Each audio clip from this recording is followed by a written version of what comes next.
আসসালামু আলাইকুম ওয়া রাহমাতুল্লাহি ওয়া বারাকাতুহু।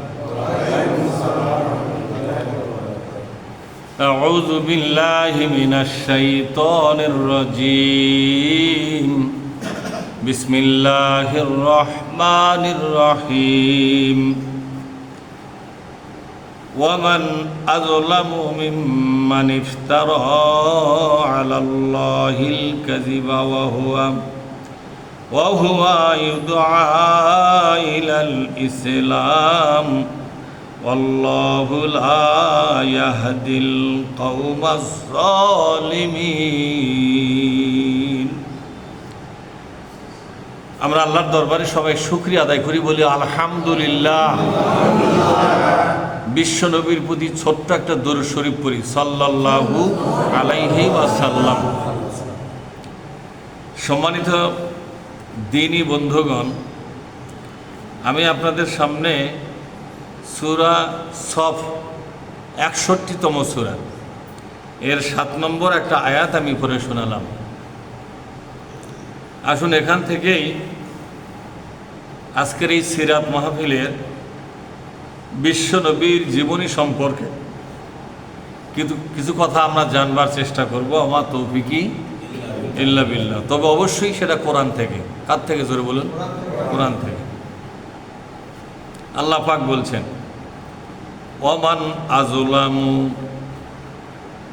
এই দুনিয়ার শ্রেষ্ঠ জালেম। জালেমের বেলায় তার শ্রেষ্ঠ বলা যায় না, কুখ্যাত বলা যায়, তাই না? সবচেয়ে বড় জালেম কারা? মানে সবচাইতে বড় জালেমের একটা পরিচয় আল্লাহ তাআলা এখানে পেশ করছেন।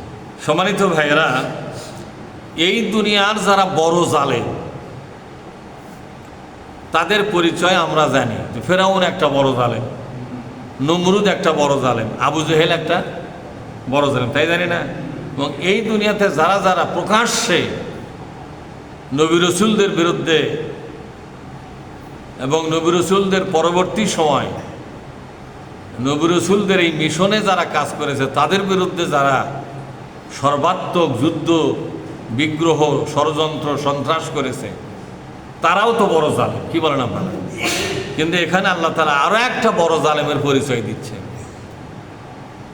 যে জালেমগুলো আমাদের আশপাশেই আছে, আমরা তাদেরকে কোরআনের পাতা দিয়ে চিনতে পারিনি, যার কারণে আমরা তাদেরকে বড় জালেম বলতেছি না। আল্লাহ পাক বলছেন, কারা তারা? মিম্মান ইফতারা আলাল্লাহিল কাযিবা, যারা নাকি আল্লাহ সম্পর্কে মিথ্যা কথা তৈরি করে। কার সম্পর্কে? আল্লাহ সম্পর্কে মিথ্যা কথা যারা তৈরি করে, এরা হলো পৃথিবীর কুখ্যাত জালেমদের মধ্যে একজন জালেম। যে কথা আল্লাহ বলেন নাই সেই কথা আল্লাহর নামে ছড়ে দিচ্ছে, এরকম জালেম আছে না নাই? এদেশের অসংখ্য বক্তা, অসংখ্য পীর, অসংখ্য দরবারি, যারা মুরব্বী, অসংখ্য আকাবিরেরা, কি কারা জানে কোন আকাবিরেরা, এরা এমন কিছু কথা তৈরি করে ধর্মের নামে চালায়া দিয়েছে, যে কথা আল্লাহও বলে নাই, যে কথা রাসূলও বলে নাই। কথা কি বুঝতে পারছেন? কেউ বলে নাই। যত জাল হাদিস তৈরি করেছে কারা? ইহুদি খ্রিস্টানরা না, বক্তারা এবং যারা জনগণকে একত্র করে দরবারিভাবে মিটিং সিটিং করে মানুষকে তাদের বশে রাখে। কিসে রাখে? বশে রাখে। তারাই মিথ্যা কথা রচনা করে জনগণের মধ্যে চালায়া দেয়। কথাগুলো আল্লাহরও নয়, কথাগুলো রাসূলেরও